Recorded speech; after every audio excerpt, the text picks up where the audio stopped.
Welcome to the Radiant Life with Tatiana. I am your host, and I'm obsessed with empowering you to live and create the best life possible.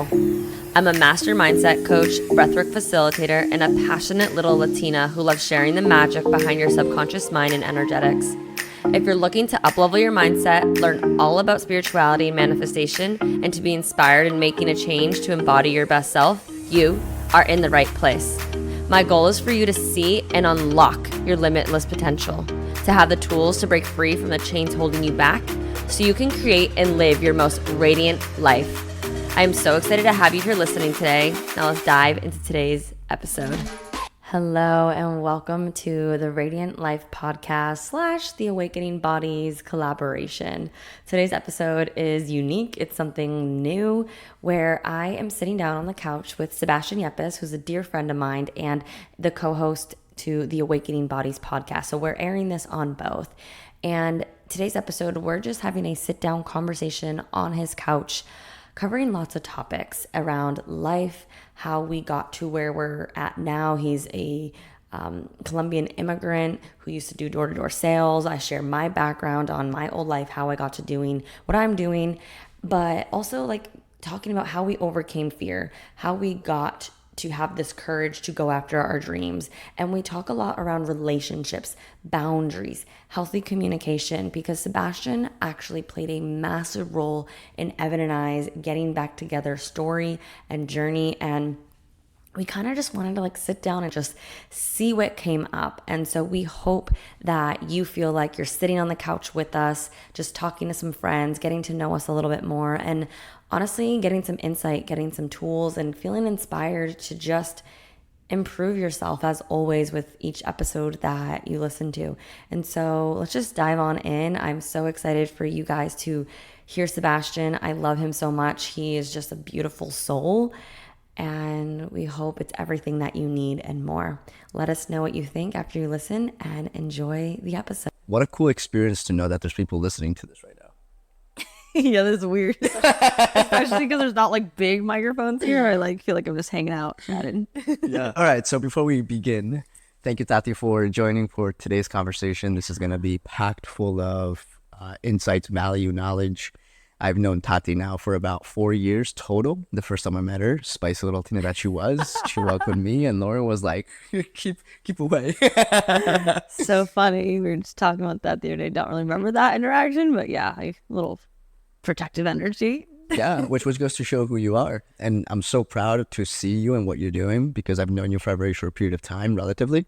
And to see the way in which you've grown, to see the way in which you've developed, helping women and living better quality of life in total, from their relationship to their careers. You've had a massive shift in your career, in your life so far, and you're still super young. So thank you for taking the time to be here. Let's flow. Thank you. Yeah, I'm excited. I'm excited because I know for those listening on my podcast, like I share a lot of how Evan and I were able to rekindle and get back together, of course, was healing and community. It's one of the big things I talked about. And I always like reference you and Lauren because, I mean, you guys were in it with us. I mean, you helped us heal individually and didn't choose sides. And you just kind of kept it neutral. You guys stayed with us. And then when we rekindled, you two were also the same people that we looked up to and like began to model. And so I know that, you know, you did work with Evan and he shares that in our podcast, but I'm excited to like chat on this deeper because you played such a massive role in who we are and where we both are today. And it's cool. Full circle. Such an honor to be with you guys throughout that journey. And we'll definitely get to that. And before we move forward, for those that on my end, on Awakening Bodies end, who don't know you, could you share like a quick how you've gotten to where you're at now? I mean, you were going to school for engineering, you had the job, you are now coaching women and supporting. Yeah. So long story short, I grew up just like really struggling with my mindset, poor me, victim, very negative, self-loathing. I struggled with depression, anxiety. I was on Adderall, all prescription medications. And so I molded into societal norms and what people wanted me to do. So I ended up getting a degree, job in corporate America doing engineering, and I hated my life. Like it sucked the soul out of me, and my depression and anxiety was just at an all-time high. And so I just had a moment of time of like, we're not meant to be on this earth to be this miserable. Like, why am I here? Like, what is my purpose? And I took a lot of time to heal my relationship with self, food, my body, led me to shifting my perspective, improving my mindset, which led me to discovering who I truly was, my passions, my purpose. And then I just had like a fire set under me of like, I'm going to take control of my life again. And so I quit my corporate engineering job. I signed a lease for Florida within 24 hours, moved down here, no job, knew nobody, never even visited the town. And I just had like the vision of like, I'm going to live the best life I can live because I have one, and I'm going to start a business. I was doing health coaching at the time. And then from there, I just like, it's so much deeper than nutrition and health. It's like, who are you and what do you desire in life? And how can you just be the best version of yourself and create a life you're obsessed with? And so it was through my own journey that now I get to help women through similar avenues, whether it's career shifts or just self-discovery or now relationships. But yeah, it's been a journey. That's my quick notes on, what I do and how I got here. And it's awesome because I've heard this story before, but every time I hear it, it's just like I'm hit with this sense of courage, the sense of faith, a sense of trust. You moved into an apartment you hadn't even seen before that somebody else like videoed for you. I know. You within 24 hours, you signed the lease and you moved down to a town where you knew nobody. Mm-hmm. For you to have taken that stage from going from a corporate engineering job, which to some people is like the dream, and if that is for you, God bless. Like we're all here for our own journeys. For you at that point in time, you knew you didn't want to go in this direction. What was that sense of like? What gave you that sense of certainty and knowing that I'm going to move down and I'm going to start over? Yeah, I think for me, like that was like I was living the American dream. My parents are immigrants, and so they sacrificed so much for me to now have that. And I was living what they always wanted me to have, but there was no life in me. I was so like dead inside. I was numb. And I think what allowed me to do that with that certainty was looking at it and like, okay, what are my fears? What's the worst case scenario? And I just remember realizing the worst case scenario, if it doesn't work out, if I make no friends, the business fails, I don't have money, is I move back to my mom's and I find a job. And then I was like, I'm living my worst case scenario right now where I'm unhappy. I hate my life. I hate my job. I live at home. So the only choice I had was go try something new, because you're already at your rock bottom, at your worst case. And so if it doesn't work out, you come back here, but at least you said you could try. You tried. Yeah. And I think that's what just gave me the courage of like, my back was just against the wall. I'm like, there's not much lower I can get other than staying where I'm at. And it kind of like motivated me to just do something different. I will say being off medication played a big role in that, because I was numb for so long being on so many meds. And so I feel like once I got off, I was able to kind of reconnect to myself again and find joy in life. And it made me just like curious, like how much better can life get, really? And so I was like, why don't I just give this a try? Because the other avenue that all the doctors or all the voices in my head told me to do brought me to somewhere I didn't love. And what would it look like if I followed my heart and what I wanted? And wow, clearly it's look at me. Yeah. You have an awesome husband, fiance, beautiful home down here in Florida, group of friends, thriving community that you're building. Yeah. And as you're sharing all this, I can't think but help of, there's so many people that find themselves in that same scenario where they're not joyous. They're finding a place that like they're at rock bottom. Yeah. However, they choose to stay there. For you found yourself there, and you were in that sense of, if I don't make a difference, if I don't do something different, then it's going to remain the same. Mm-hmm. Were you always did you always have the sense of urgency and the sense of initiative to you? Initiative in what sense? Like, what do you mean? Initiative in realizing I'm living the worst case scenario. I'm just going to take the action. I think yes and no. I think there was, if you look at the little girl version of me, yes. Like, I was very ambitious. I was very like, this is who I am. This is what I want. And I think the world started telling me that was wrong. And so then I molded. And then when I molded, I kind of like quieted my voice or quieted my passions. I became numb with all the medications and then inner thoughts and negativity. And I just like, I started settling because I wanted to conform. I wanted to like fit in. And so I wasn't really an action taker at certain points. I feel like it was just more like coasting and living through life until I just couldn't do it anymore. Like, my soul was like screaming to unleash herself again. About how old were you when you realized that you were settling and not being fully self-expressed? Well, I remember in college when people would be like, you're an engineer and you party, or you're cool, you're social. Like I remember just having moments of like, yeah, this really is not who I am. I remember having moments of like, I'm just going to do this and then be the stay-at-home mom. And like, so I had like glimpses of that, but I feel like the moment was just being in corporate. Like I remember just sitting at a desk, like just, I would cry going to work. I was emailing my friends, my ex at the time, and then eventually Evan. Like I have these old emails of like saying like, who am I? Like, what am I here for? Like, what is my purpose? Like, I just like was so confused, and I was just like, why am I so unhappy? Why do I hate life? Why am I so angry? Why? I mean, I have more than what other people have, and I'm still not happy. I'm not fulfilled, and so I think I just took a look at it and just one day was like, I have to make a change. I mean, it got to a point where like, what is it worth living? Like, why am I living here if I'm not even happy? Is it better not to? Like I had those thoughts. And so I think moments like that really motivated me to be like, okay, something else is out there. And at that time, social media was starting to get kind of, bigger, and you see like the influencers, they were like living the life and so happy. And so it gave me the seed of, if they're happy, if they're purposeful, like, why can't I have that too? I think that's what kind of helped me find those answers. And then once you have those seeds planted, I feel like it's hard to take them apart. Yeah, like once you're aware. And it took time though. But I think it was just more of, it was just dark. It was a really dark place, and it was just, I felt like I had no other choice. I was going to stay in this darkness. I don't really know how much worse it could have gotten, but of course you can probably imagine worse. And sure. I chose, I think the word you said that was a choice. Like I chose to do something different instead of letting my thoughts or other people's opinions get to me, which I think not many people take that responsibility back in their lives.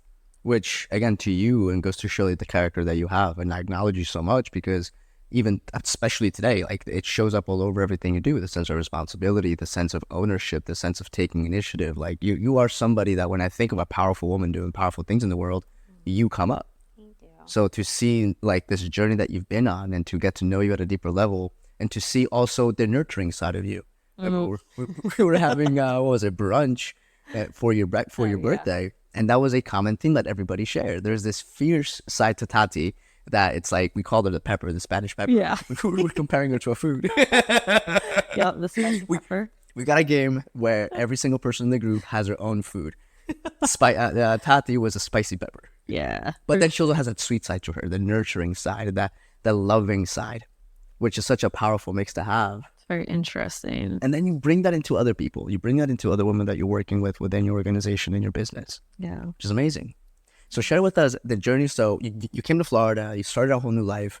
You saw people around you already doing it through social media, which is a key thing as well for anybody listening, to get yourself around a community of people, whether it's digital or in person, that are going to have you see bigger than you see yourself. Because sometimes we get so caught up in our own bubble that we don't realize there's a whole other world of possibilities available. Yeah. So you saw that possible. You came to Florida. How did you get yourself now to where you're at? Because you're doing some big things with Radiant Relationships, with your whole organization. Like, share with us, well, for one, what are you doing? Like, what is right now your current season within your professional career and business?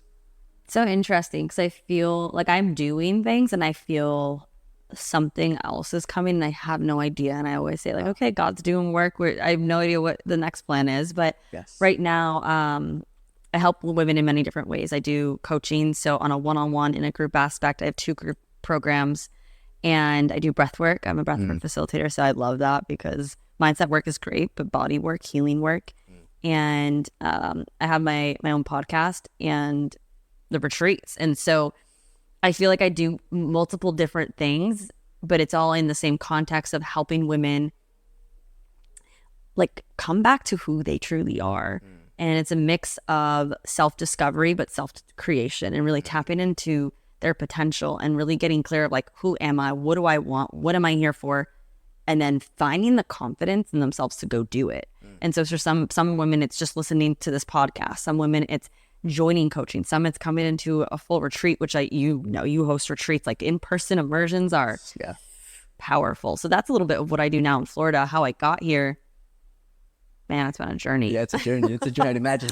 So with the podcast, what's the podcast name so people can follow and listen? Yeah, so it's the Radiant Life Radiant Life podcast, which I love. It's my baby, and so it's so much fun. And you get real on those conversations. You really open up. Yeah, and if you guys are listening online, you guys know how vulnerable I get. I share it all. But yeah, I mean, I think being real and vulnerable is the best thing you can do. I think you set a really good example of that for me too, of just like when you're just your true authentic self, that I mean, you attract who you're meant to attract, and you're able to impact the lives you're meant to impact, instead of like creating this facade of like, oh, I'm a coach, or oh, I'm a business owner, I have to be perfect. It's like, no, here's my shit, here's my baggage. Yeah. Can you relate? And if so, great. Maybe it inspires you, or I can support you. Yeah.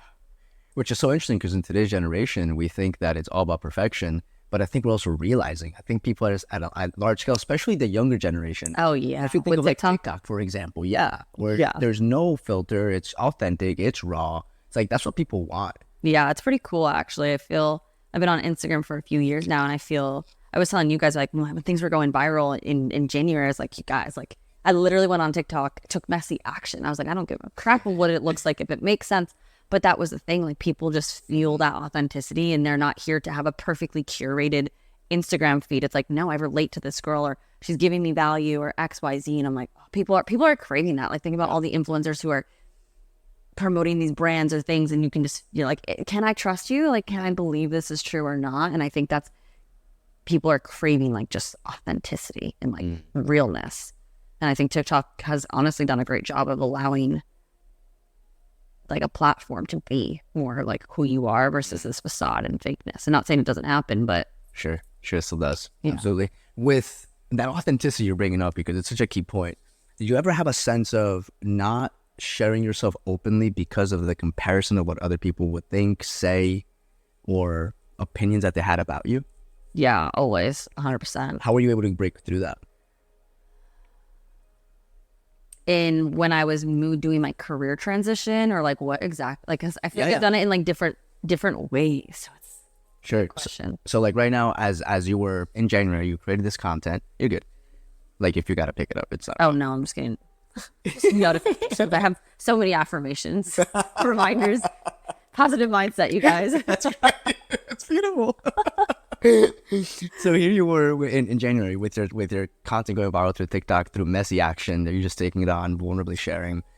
In that process of being open and letting people see you fully in that authentic self, did the fear of what other people would think about you or what their opinions were?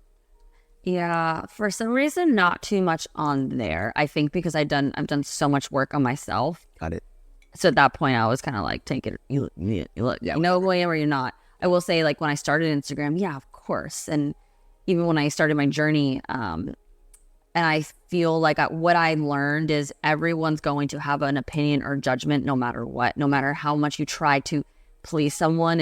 And I've said things that sometimes I'm not meant to say, but like XYZ, but like at the end of the day, it's like, if I can just be fully me and own it and love me, then that's all that matters. And whether they judge my post or judge my story, it doesn't matter. Like I literally get comments on TikTok, especially from men, which is so funny. And they're like ruthless and they're nasty and they're mean. And I literally laugh because it doesn't faze me. I'm like, you don't know me, and your words are more of a reflection of you than of me. And I'm so congruent with myself that your assumptions about me, like, I don't care. And sometimes I bark back because I'm like, you need somebody to like mirror this back into your face. Like, how miserable are you to be sitting on TikTok commenting on my little girl's post about her relationship and how happy she is, and you got a nasty comment this way? Yeah. And some people were probably like, ouch, that stings. But you know what? Take a look and like take some ownership. Sure. Stop projecting this negativity in the world. So I don't know. I think I just had to learn that I'm not for everybody. But it doesn't mean it doesn't come up. Like, I don't know. Sure. Do you feel like, I feel like when I first met you, you were a really good example of me of like just owning yourself, like fully. Like, I don't know, like you just have like an energy and presence to you. And at that time, like I had done that already, but there was a time in my life I had to like shrink small or conform or not be so loud or so bold, and it's taken me years to really own myself and love myself for that. But I remember when I met you, I was kind of like, especially as a man, like like you were grounded in who you were, and not in a cocky way though. And so I don't know, that always, like, I always know, like, I don't know, I value people who own themselves, and I think it helped me own myself even more and not fear. Like when I was going like through career shifts or like health coaching to the coaching I did now, it was kind of like, this is who you are, you're evolving. If people want to judge, let them judge, but like you're okay and happy with who you are. I appreciate you sharing that, because it's definitely been seasons of putting facades or pretending or the idea of fake it till you make it. Like I remember when I first understood that idea or first heard of that concept, was like, I'm just going to fake it till I make it. But I didn't realize that I was still faking it. Yeah. Like that had to shift in a way where instead of faking it, it was more so like embrace where you're at to make it, where there's a sense of accepting fully where I was at and where I'm not. And look, I'm currently going through a transition in my professional career where the season is shifting again. So it's like, okay, this is where I'm taking off a mask, to put it that way. I'm taking off a suit or a shirt that didn't fit me to now step into a whole new wardrobe. And in that, it's a transition. It's a process. It's a process. And what really supported me a lot is understanding that people, to your point of the gentleman or the band that was, or say the little boy, saying stuff online, like that individual, whatever they're going through, they have no way to channel that energy in a way that's going to be supportive. Yeah. And this is where I know for us, with the work that we do, we see that full responsibility on. And yeah, we're not perfect. Like we're going to make mistakes. We're human, but it's not about perfection. Especially you being a woman of faith, you understand that through grace, it's all good. Yeah. Like there's no perfection. What would you say was because I know your story, and like if anyone's listening from my podcast, like if you want to share a little bit of yours, like you did, door-to-door sales, you did Vima, you did different career shifts too. And so like, how did you overcome that fake it till you make it, owning who you are and like knowing who you are journey? Yeah, definitely a process. And I think that's one of the biggest things that over time I'm continuing to learn is patience. Like, especially in the way in which, I mean, at 20 years old, I was saying by 30, I'd be a multimillionaire, would retire my parents. Yeah, me too. I think that's a very common narrative, especially as like social media was getting big and you saw people of like Jake Paul. All they're talking about is money. Yeah. And like, look, some people were able to create that and accomplish that. And once I understood for me that business was available for somebody like myself as a Colombian immigrant who in the past, like I had this vision and literally had it at one point of my vision board had a successful man. The successful man looked like a tall person, a white tall person. For those of you that don't know me, I am 5'5" and Colombian. So my skin color is olive, caramel, I like to say. So there was a time, and this opened up through my door-to-door journey as I was going through really deep transformative work through Landmark Worldwide, where I realized that the vision that I had of a successful person was completely not who I was. So here I am trying to become a white, tall man to be successful, but I can't change who I am. Yeah. Like I can't change this physical appearance. And that's just the beginning. Like, I mean, that's just that's the result. That's like the final outcome is the outside, the external, the internal is completely different. Yeah. So I was able to understand that I got to embrace who I am. And if I don't embrace who I am, it's like everything we deny continues to persist. And that was a turning point for me. And it was continuous moments of death, continuous realizations that in order for something new to begin, something has to end. And that's challenging because especially in relationships. With relationships, that was the biggest teacher for me. As I'm sure you know, going through a relationship can bring up the biggest confronting thoughts. It's the biggest mirror. When somebody knows you at the deepest levels of what's going on behind closed doors, it's like there's nothing to hide. Yeah. What a beautiful thing at the same time.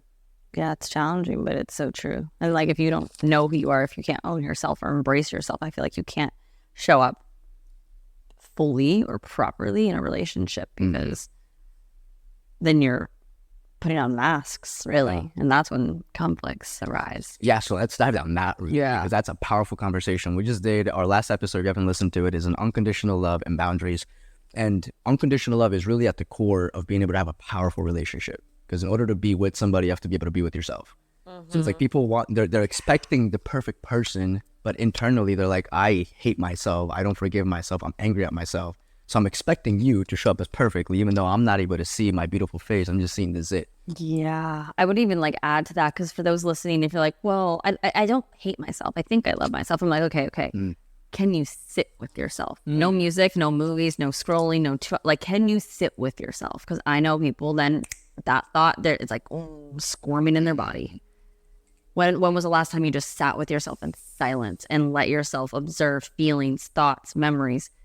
Because if you can't sit with yourself in that context, like, then I don't know if you fully have accepted yourself, because you haven't even given yourself the space to be with yourself, right? Like, and maybe you don't hate yourself, which is beautiful, but like, can you be with yourself and love yourself? And I just want to like challenge people on that, because I speak to a lot of women and men like, no, I love myself. Like, I'm good. Right. I'm like, okay, cool. So go sit and meditate in the corner and let's do it. And they're like, no. And I'm like, ooh, why? What would come up that you're resisting or you're fearing, that you're not fully accepting in yourself? And then because that's going to then show up in your relationship.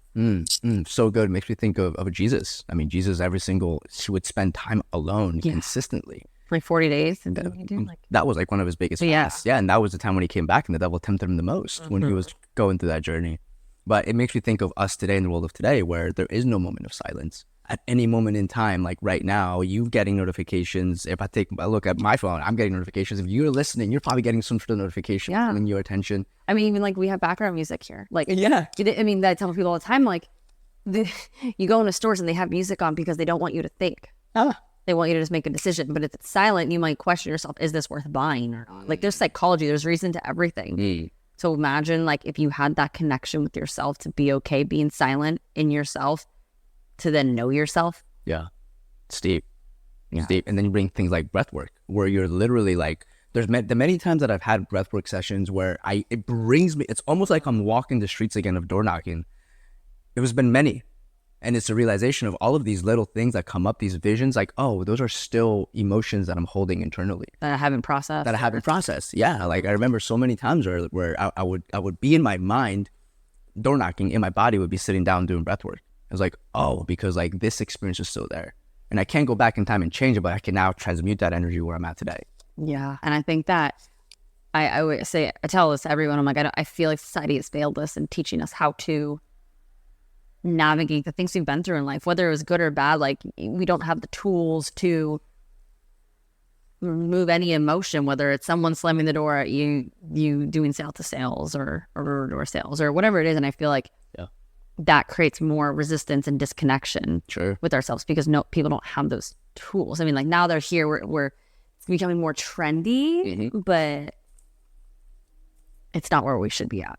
Well, I think society now realizes that no matter how many band-aids we put on, it's not taking care of the wound. Yeah, I think our generation is definitely paving the way. Like, I tell everyone, like, we're here to end these generational traumas and curses. Yeah. And a lot of our generation saw, our families and go through what they went through. And I feel like a lot of our generation, at least for me speaking, experienced the medications. And like, why are we medicating ourselves at such young ages and still not feeling happy? It's because we haven't addressed the reason why we're feeling the way we're feeling. And I think our generation is here slowly making those changes. No doubt. Which is good, but... Yeah. I mean, it's, again, that sense of responsibility. And as you say that, the sense of medicating is, I think about how many times we turn to substances, whether it's marijuana, whether it's alcohol, whether it's any other sort of substance, where it's like, I want to feel better, so I'm going to go and turn to this. Yeah. But we're still numbing. It's really just putting more things, it's shoving what are you avoiding? Yeah. I mean, I even question myself too now, like when I go to smoke or if I go to drink, I'm like, okay, what are my intentions? Why am I doing this? Like, is it for the right reasons? I mean, I was definitely a party girl. That side still exists. And I have to make sure, like, is this really like best for me? And what are my reasons? Am I avoiding something? Why do I want that glass of wine? And because at the end of the day, like, you might be stressed and tired from work, but did something come up at work that pissed you off, or something that you need to move that energy and emotion in a different way versus just drinking wine or hitting the joint to like shake it off? Sure. Like you said, it's the mask, it's the Band-Aid. Yeah, and you're pointing at being able to take full ownership again. It's like, you don't need anything externally. We can just dive within. And then we throw in Christ and faith into the picture. And truly, like, everybody listening knows unapologetically where my faith lies. Yeah. And I truly, as I know that we've had conversations on to take these problems and these challenges and put them away, give them, not put them away, to give them to our faith, takes them all away. Yeah, it's All we need. So now with the idea of authenticity, because obviously you've been through a beautiful journey and it's some masks were in the picture. When you started to take off these layers of inauthenticity to open the true Tati up, how did that impact your relationship intimately between whether it was Evan or your ex? Like, how did that impact? So when I started to pull back the layers, for me, there was a lot of guilt and shame. And so for like, it impacted my relationship before Evan because I just like hid, I lied because I couldn't just own it. And then with Evan, it just took over my mind and I shut down and I became avoidant and I didn't communicate. And so because I was unable to, like, I was doing a lot of healing work, don't get me wrong. Like, I was aware, but I like still had that like fear. I had this like, I was carrying on so much guilt and shame and judgment from college Tatiana and things I had done or just behaved or things I said, like, you know, stupid things, right? Like we're young, we're dumb, and I can't, but like, I felt like for me, I wasn't accepting that part of myself, or I didn't forgive myself. And so it tore Evan and I apart. Like I just had it, I kept telling him like, I don't have the connection, it's not there. But that's because I wasn't even connecting to that part of me that I wasn't willing to look in the mirror and integrate and heal her. It was like, it was in the shadows. Yeah. And it tore my relationship apart. Like, we broke up. Yeah. And I ran away.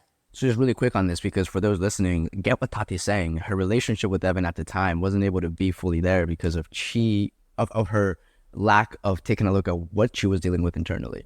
And thank you for sharing so vulnerably, because again, like, this is where the true power really lives. A lot of people get caught up on the other person being perfect without actually taking the initiative for themselves. Yeah. And you did. Yeah, it wasn't fun. I can't be wrong. It wasn't fun, but like initially when we broke up, I thought the breaking up was going to like do its, like, I don't know, I'd be fine. But that was like the beginning of the inner healing. Like on a deeper level, I released a lot of guilt. I had done like a breakthrough session right before the breakup, but still there's so much more I needed to address and heal and move through. But yeah, I had to do that to then even have any type of hope for myself and for future relationships. Without going too deep into detail, because it's obviously whatever you feel open to sharing, but what do you think when you did go through the breakup, you took a step back, what do you think created, how did you find what was underneath that still wasn't able to be seen when you were still in the relationship? I think it was admitting it. Like, I was just still hiding it from him or myself, like pretending I was okay. And it's funny because it's like, when you guys hear this, like, of course I'm not gonna, like, don't need to go every story, like, why did I feel guilty and shame? Like, you may be like, girl, come on, like, you're fine. Like, you didn't, you know, you were young, you did things, but like, it just added on. It was like one after the other. And like, it was this inner dialogue of like, why would you do that? You shouldn't have done that. Like, you're, you know, like all these things. So it just was it was just piles of piles. And it's like, I accepted it and I would talk about it in my mind, but I didn't do anything with that energy. I didn't forgive myself or talk about it with somebody else.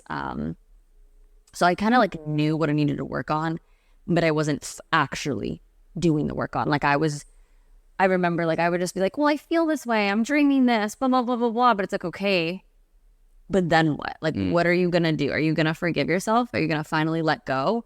Are you going to say what you need to say to that person? And I wasn't doing those things. I was aware of the feelings I was feeling and why I was feeling it, and maybe not fully to its depth, but I wasn't like, it was like spiritual bypassing. It's like, yeah, I know, but I'm not doing anything about it. Or I think I'm doing something about it, but I wasn't actually doing something about it. And actually during that time period, when I started my breathwork facilitator training. And so what I realized with that was there was so much in my body that I did a lot of mindset work on letting go, but like, it was my body Somatic that was holding on to the shame and the guilt and the lack of forgiveness. And I think that's what allowed me to kind of uncover more and more things and fully release it on like an energetic level. Yeah. Wow, you just brought me back to when we were having coffee one morning. This is this During as the you were breakup? going through it. Yeah, this is during the breakup. Yeah. And I remember sitting down at Deeks and you were getting very teary-eyed because you started to realize that there was a conversation needed to be had, not even with Evan, but beforehand. Yeah. And you had that. When you did, what did that open up for you? Wait, you had it with Evan? No, because there's something with your ex that... Oh, I realized. It's a funny part. Lauren actually wanted me to, like, encouraged me to have that conversation. It was closure. It was forgiveness. I actually didn't have that conversation. Got it. And for so many years, I tried to have the conversation, and then he, God, whatever, like, it didn't happen. It didn't happen. And actually, what I like that you're bringing this up, because I think what I realized was it doesn't take a conversation with someone else to forgive them or forgive yourself or to do the healing.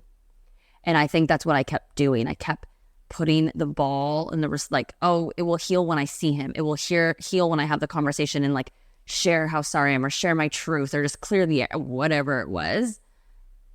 But it wasn't that. And I was able to learn to get the closure and healing and forgiveness without that conversation with him. And I still have never had that conversation with him. And there's moments out, I'll be honest with you guys, there's moments in time where I do pray and I'm like, I do hope I see him again. There's a lot of love and respect and a friendship that was there.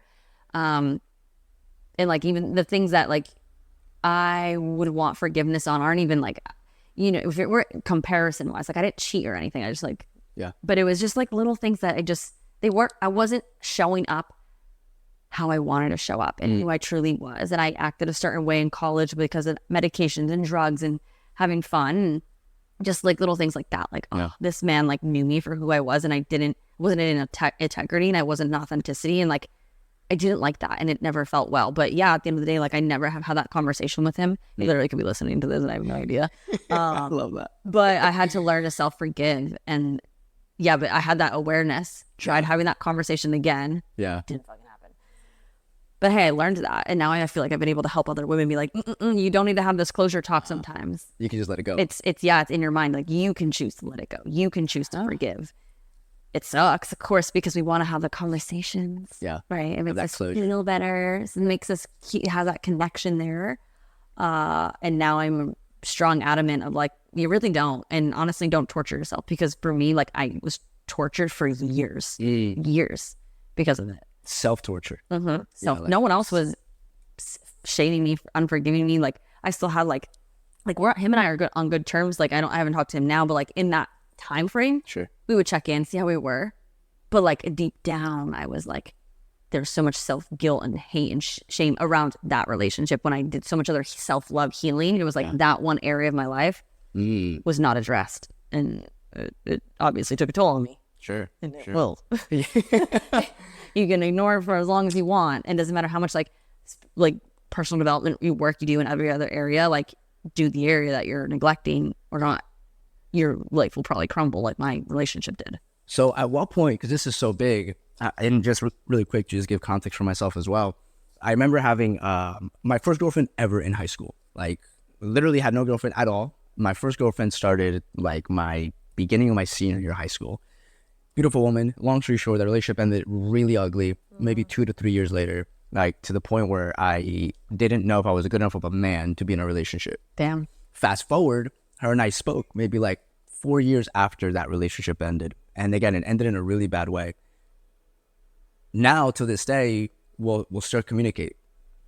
Really seldom through Instagram. That's nice. Like messages back and forth. Yeah, like she'll watch my stories. And if you're listening to this, just know that I'm so thankful for everything that we went through. And thank you for teaching me what you taught, because I was able to be who I am today, partly because of the work that you supported me going through. So thank you. I'm not going to say your name. You know who you are if you're listening.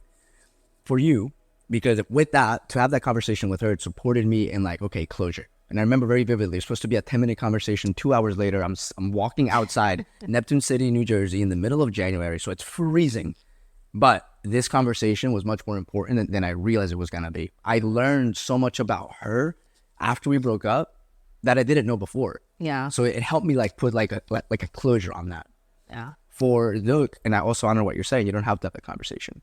When did you know that this thing was complete and over with? Like you were complete with what you could have said. It was no longer in your space. The thorn was no longer in your arm, to reference the untethered soul. I think there's a few moments. I remember in Costa Rica, my friend who I went with was like, Tati, I haven't heard you say I feel guilty or I feel bad. This is before Evan and I's breakup. So I did a breakthrough session. I released guilt on a like subconscious level mentally. And so that was like, I was like, oh, you're right. Okay, cool. Like this isn't like consuming my mindset and my vocabulary. But what I think I realized was when we broke up, Evan and I broke up and I moved into my apartment, I didn't have like thoughts of the past. It was like in the moment of Evan and I didn't have this desire to have to talk to him or anything. And I was like, oh, okay. Like because from that point on, I would have been doing work and it was like, I didn't have the need to do it or because in the past, if I hadn't done what I was like healing that breakup, I probably would have messaged him first thing, like, let's have a conversation. Got it. But I didn't. And I felt at peace. I think that's what I would say. You know, and I just want to share this because like I'm feeling it with my body right now. Love that. Yes, I've had closure. Yes, I've forgiven myself. And there is like a still part of me that would still love to have that conversation. And so I think it's important to kind of like, I don't know, I'm like feeling into it because I like feel emotional right now, but I also am okay. And I think it's just because like sometimes it's nice. And I think us humans like to be heard and seen and, or at least for me. And so that's where that desire comes from to still, I would love to have that conversation. Sure. And I am at peace and I am okay. And I have accepted what went down the past. I've healed. I've forgiven that version of myself.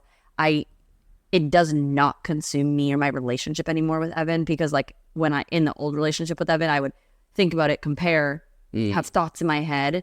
And so I now know that that's not there.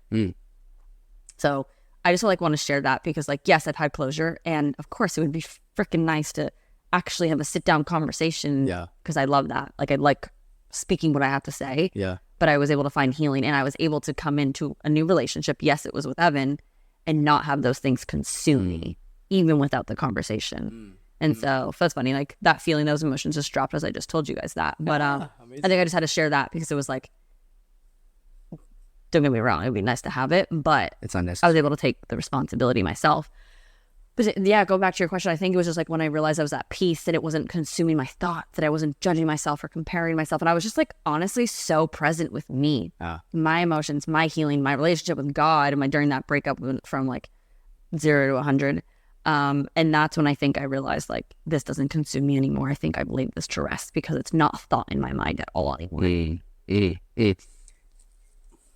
Thank you. Yeah, you know all of that. Like I remember opening up to you and Lauren, and it's baggage. I think it's baggage, and I think people don't realize like if you don't deal with your baggage, it comes into your career or to the next relationship. And like I tell, like I said, like if you're listening, you're like, oh, that boyfriend I dated in middle school and high school and college. If you did not heal that, if there's anything there, like that person's gonna come with you into the next relationship. They're gonna be sitting there like chirping you up, like whatever it is, because you haven't laid that to rest. And some people don't think that it's true, and then they experience it when they're in the relationship and they get triggered. Why are you acting this type of way? You don't trust me? Or like because you didn't heal the things from the past, and now your unconscious behaviors and thoughts show up in the relationship. So I'm a really big advocate, like heal your fucking shit before you get into the next one, because it's gonna make it messy. Trust me, if I can save anybody time and years.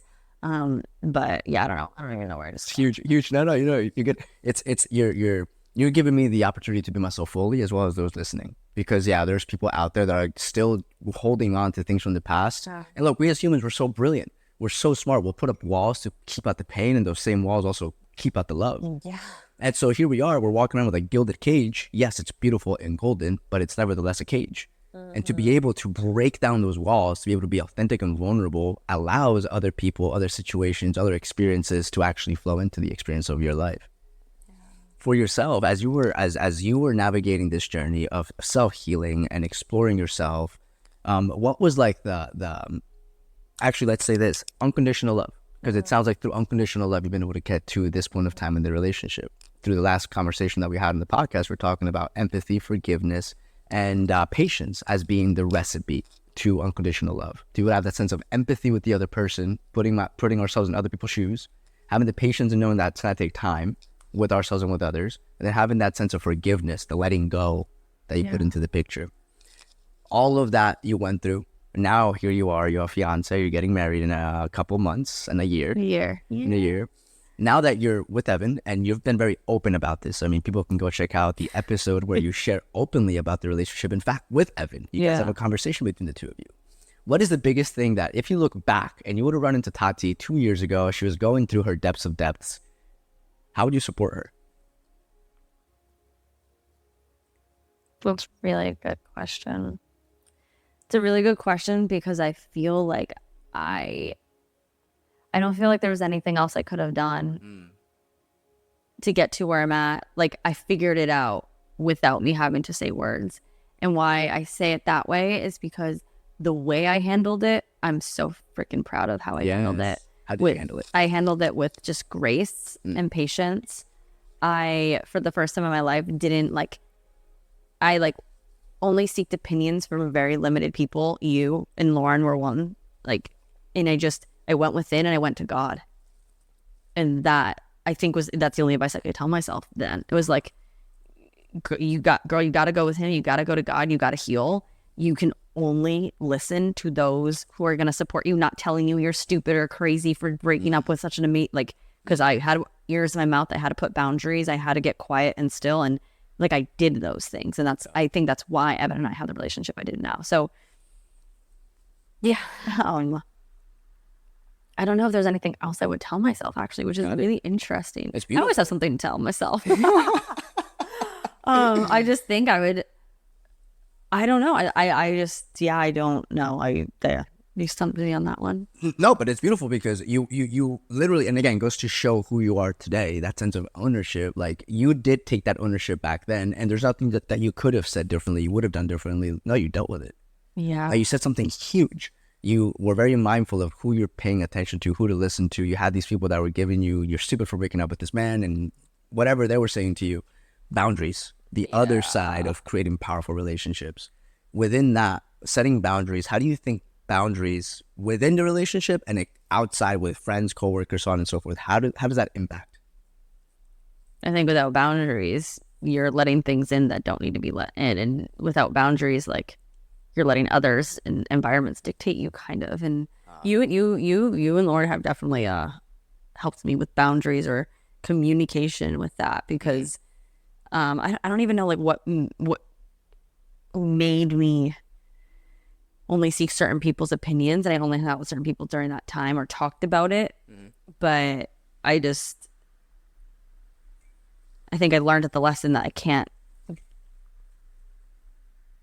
think I learned the lesson of not always listening to everybody else through my career experience.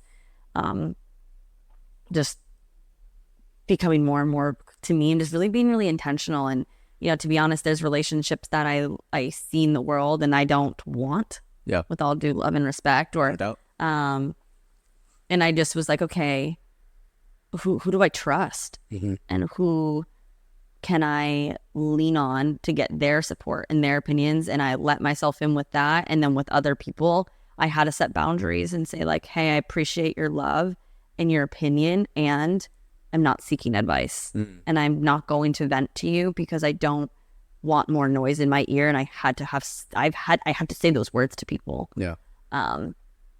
Because if not, it would have consumed me. I probably wouldn't have done the healing I really needed to do and hear the message I really needed to hear. No doubt. And so I think without boundaries, you're getting torn in so many different ways, and you're not coming back to you. You know the answers. God has them, put them on your heart. And so if you don't put boundaries, you're living life sometimes for other people versus yourself. How do you see, and it's so powerful, because strychnine, which is a really powerful poison, strychnine from a person that loves you, and strychnine from a stranger, so strychnine. So you're pointing to these opinions that some people were giving you, which, well intent, I'm sure people that loved you, however, not really supportive. Now that you're here with the powerful relationship that you have, about to be married in a year, how do boundaries still play a role within the relationship? Well, Evan and I have put boundaries of who we hang out with individually, without where's our energy going into? Are they in our morals, values, individually and together? We've put boundaries with ourselves. With each other. Yeah. Okay, cool. Hey, that's a boundary for me if you say something like that. Or if you speak to me in this type of way, or I don't know, I'm trying to think, because like Evan, like we really do have a great relationship, and always Sure. I'm trying to think of an example of boundaries. Boundaries like, okay, right now as we're recording this, my sister lives with us. Yeah. So we have boundaries of like what are conversations we can have in front of her and what are not. What are our time boundaries? Like, what's your boundary of like us time versus you time? Or like, how can we make this a win-win? Like, I like to see boundaries as like a good thing. Like, it's just a way to win-win with people. Like, hey, don't cross this boundary. So because that's crossing my line. Sure. And then that's going to ruin our friendship or our dynamic. And same with Evan and I. So like, what's our boundary of phones when we're having quality time? We have a boundary of like, when we're on a walk, we don't go on our phones so that we can be present with each other. Like, that's a boundary. And I feel like some people think boundaries are like, oh, like rough or like sting. Like, no, like that's just an intention. We like a standard. I think that maybe that word would be like a standard we have for ourselves. And so we have different standards within ourselves, boundaries in our relationship to make the relationship strong, open communication, and be where we're at. Because clearly we broke up for a reason. So how can we be on the same page, and what things need to be in place so that we don't ever get to that place ever again? Yeah. It's so important. It makes me think of the amount of relationships that I've helped when we talk about boundaries. It's like the immediate closing up that shows up. It's like very similar experience when people think about discipline, they immediately close up. It's like this negative stigma. Yeah. But I love the way you put it's a standard. It's like the way I see it's an agreement. If I'm going to go a business interaction with somebody, there's an agreement in place. Well, we have a relationship. Why do we not have agreements? How can we potentially hold each other back from taking an action that's going to create a conflict for the other person? Yeah. Which is so important in relationships. Now for you, because, and we can absolutely like down the road, this is going to be space for another conversation. Boundaries, does that ever occur to you like it could create conflict for Evan? Yeah. How do you still navigate that conversation? Because I think a lot of people get fear of like, if I communicate this boundary, it's going to be like a conflict. Yeah. I feel that. So I think like the first thing I would say is like, it's not always what you say, it's how you say it, and coming from a loving place. And I'm trying to think of an example of what I said to Evan recently, but I can't really think of one because we've just done so much communication and we just know so much now. Yeah. But I think when we were first getting back together, we really had to have these conversations. And so way we went about it was like, hey, I would love, like, can we just have a conversation? I would love to just share something that's with you on my heart where it will allow us to be on the same page and have a stronger connection. And that's my intention here. And then like start with something positive. What is the intention of the boundary? And then from there I'd be like, I really didn't appreciate it when you did this or when you said this or XYZ, whatever the boundary is, right? And I would really appreciate this instead. So that way we can win. That way we can like paint the picture. Like, how will this improve the relationship versus focusing on the behavior or the boundary that was crossed? Like, okay, address it. What's the consequence if they don't? Yeah. Like if they cross it again, but also how can it win and how can you end it on that note? And I think like having a partner that's like, yo, we need to talk about these things, because if you cross my boundaries and I shut down again and I don't talk about it, or you vice versa, where is it going to lead us? Right. So like, let me know your standards, because I don't know, but like say it in a loving way. So that way we can have a win-win. But I think it's just the way you say it. It's coming from a loving place versus like, don't do that. Yeah. Like, whoa, explain why. How can they win? Explain the boundary versus just like a harsh no. I don't know. Yeah, totally. Guys? You make me think of how easily we as humans, we get defensive. So it's like, especially from a boyfriend to girlfriend to husband to wife dynamic, if we haven't done the work, the moment that, and it happened to me in the past with Lauren, where she would be like, hey, you're too much sometimes. But I would take that as like, that's my mom telling me to quiet. It's like, no, that's not what's happening. But I hadn't done the work yet. Yeah. To realize that, to create the frame, because we're framing, our world lives in communication, to create the frame of, hey, I'm about to share something to improve our relationship. Yeah. This isn't so that I press your little boy button and now you put yourself in a diaper. Like, no, this is feedback for both of us so we can actually improve on this relationship. And then from there, to communicate it from a loving place so that it lands, and then you actually move towards into that possibility created. Yeah. And I mean, I think it's like that. It's like, I'm laughing because I had a conversation with my sister last week. She lives with us, and it was a boundaries conversation. We didn't, but the why I'm laughing is because we didn't use the word boundary. So like, it was just a conversation of like, hey, I didn't like, I forget what it was about. Like, I woke up in the morning and the first thing you say is this. And I'm like, okay, well then don't leave your dishes out. Right. But like, okay, how can I better communicate so I don't upset you first thing in the morning? And how can you either be more proactive, or what's the standard I expect when you live in my house?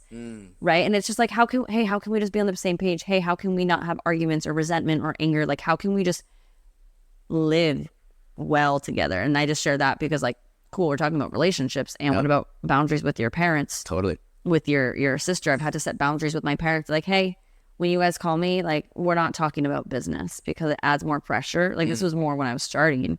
I appreciate it. I love you for checking in. I know your intentions are good, and it makes me feel a little uncomfortable because I'm not where I want to be yet, and I don't want to talk about that, and that's a boundary, right? And so like, I didn't have to use the word boundary, but it's just expressing yourself. Sure. Like, instead of this, can you do this instead? Yeah. And that's, again, the powerful stance to that is to be able to have a conversation with it. A lot of people expect these boundaries, but they never communicate them. So how could you ever expect for something to be delivered if it's not communicated? Yeah. So I go to a restaurant and say, give me a good plate. You choose. She comes out, oh, I don't like steak. Well, you told me to choose for you. Like, what's the expectation here? How's that going to work? And just like when you're driving down the road, the lines are not walls, yet we drive down the lines as if they were walls. To your point of like, here you have these, you didn't necessarily use the word boundaries, but now there's a communication where there's set boundaries, even though there doesn't have to be necessarily like, hey, here's a boundary. No, this is that's what I tell my clients that all the time. I'm like, don't fucking use the word boundary then. If that doesn't feel good, don't say it. Just be like, hey, I just want to share something that bothered me, or hey, I want to share something that can improve our friendship or relationship. Someone's going to respond a lot better when you say that versus, hey, I want to set a boundary with you. Especially if you or them have a negative connotation to it. So like, just don't use it then.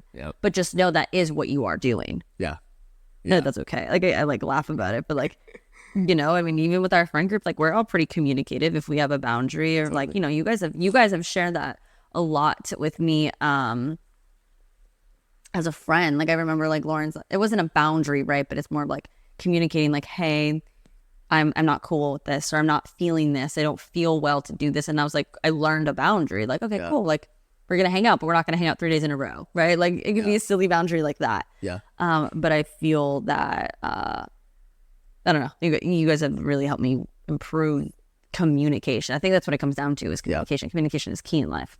Everything. And that sense of authenticity to be able to know this is, in your example, I don't want to hang out for 3 days in a row. Okay. That's also being authentic, because I've been in situations where it's just like ongoing, only to realize like, oh, I'm sick of this person. It's like, no, it's not that you're sick of the person. It's just that what you've been doing for a consistent period of time is not you. It's too much. And then you have a boundary. Right. So it's like, cool. And then I think that you need to know your own boundaries. Oh, no doubt. I mean, that's the most important thing. Yeah. Because how could you communicate that to others if you don't know it for yourself? Yeah. Back to that unconditional love towards self first. Yeah. I think when you have that love towards yourself and you know yourself, coming back to like really knowing who you are, that's when you can then be with people and communicate. I want to really emphasize on communication, because that was a huge reason why it ended with Evan and I. Was like, we didn't know how to communicate properly. Yeah. And that's most people. Yeah. Which again, thank you for the work you're doing. I mean, I'm doing it still. I'm still learning how to communicate each and every single day. I had to communicate with friends last week. It wasn't fun. But hey, you guys, I just share that because like, if we don't communicate to others, we can't expect anything to change. And we can't assume for them to like read our minds. Whether it's a friendship, coworker, relationships, like we can't assume. That acknowledge you so much. You're such a powerful woman. Thank you. You're an incredible friend. You're an incredible fiance. You're going to be an incredible mom. The way in which you show up in the world gives people the opportunity to be themselves fully. The way in which you show up in your power and your spiciness is encouraging.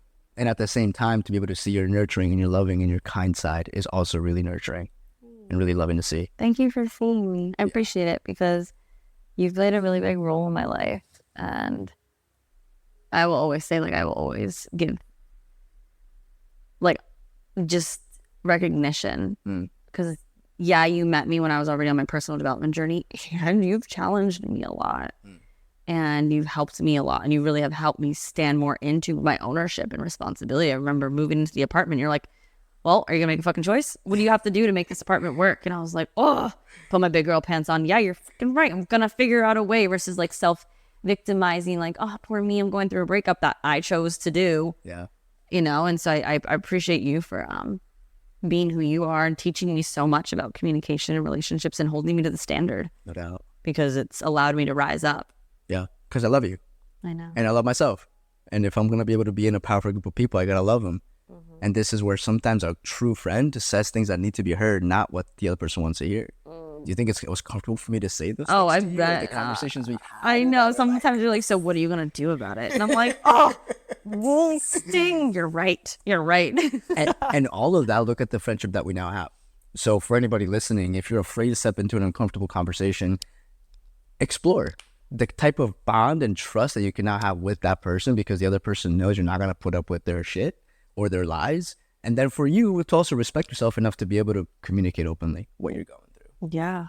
No, I agree. And I really think that, like, because of the friendship and standard and just what you mirror back at me has created this friendship. Like when I go to like when I have issues, even though I know the belief or the baggage, sometimes I don't know how to process it. Like I go to you and Lauren because like, I know you're going to give it to me how I need it to be given in a truthful, loving way, but you're not going to like let me get away with it. Like in that sense, like you're going to support me in overcoming it. And that's what I seek, versus sometimes other friends don't. And that's okay. But like, because we built that relationship and honesty, and like you create a safe space for me, like that's why I keep coming back when I need help. Yeah.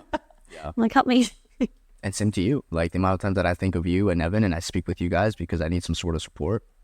I mean, iron sharpens iron. I'm not going to go to somebody that hasn't done the work that's going to projectile vomit all over me verbally. No, I'm going to go to somebody who can actually hear me from my own blind spots, because they're so quick to justify, rationalize, and generalize. Like all of this makes it okay for what I'm doing. It's like, no, if you really have somebody close to you, it's going to put the mirror up. You realize, oh my gosh, I've been in my diaper this whole time. Let me take this off. It's so funny how our brain like will still do that. Like I still have moments like that. I'm like, Tati, you know better. What are you even doing? Why is your mind thinking all these thoughts? Justifying it. I'm like, oh. It's the human side. Yeah, it's so funny. Tati, thank you so much for taking time today. For those listening, so Radiant Podcast. Yeah, the Radiant Life Podcast. Radiant Life Podcast.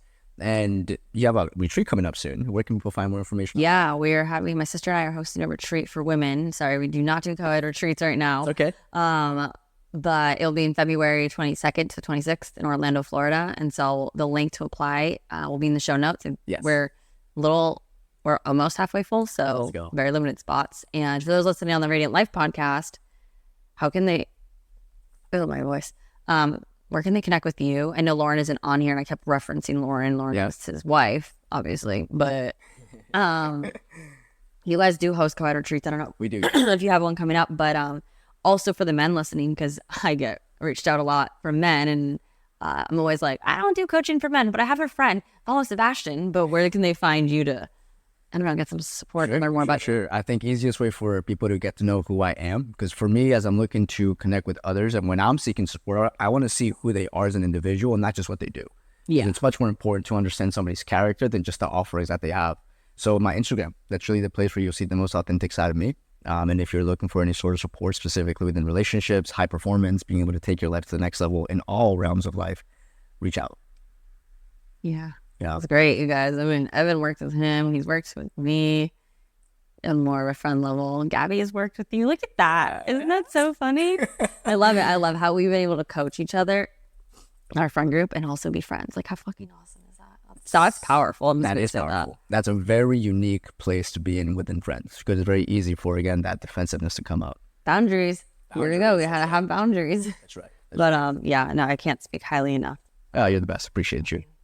I love you. Next time. You guys enjoyed this. Yeah, me too. Kind of like bounced off, but hopefully there's some value in just sharing kind of what goes on in our brains a little bit. And these types of conversations is what ultimately what's gotten us to where we're at now. By no means are we there. We'll never get there. Yeah. But we are where we're at, which is a pretty freaking incredible life. Yeah. So if we can bring you value through these conversations, stay plugged in. Tatiana Couto, Instagram as well. Yeah. Yep. Underscore Tatiana underscore. Yep. You'll get to see your spicy side as well. Yeah. A little bit more spicy on probably the podcast or TikTok, but yeah. I love it. Right, Tati, you're the best. I love you. Thank you. Thank you for having me. You got it. Thank you so much for tuning in today. If you enjoyed today's episode, please be sure to share it with me and write an Apple iTunes review so I can keep the good stuff coming your way. If you aren't already following me, you can find me on Instagram at Tatiana_Kuto. Make sure to tag me in any posts that you share. I love and appreciate you so much and cannot wait to connect with you in the next episode. In the meantime, go out and radiate your light into the world.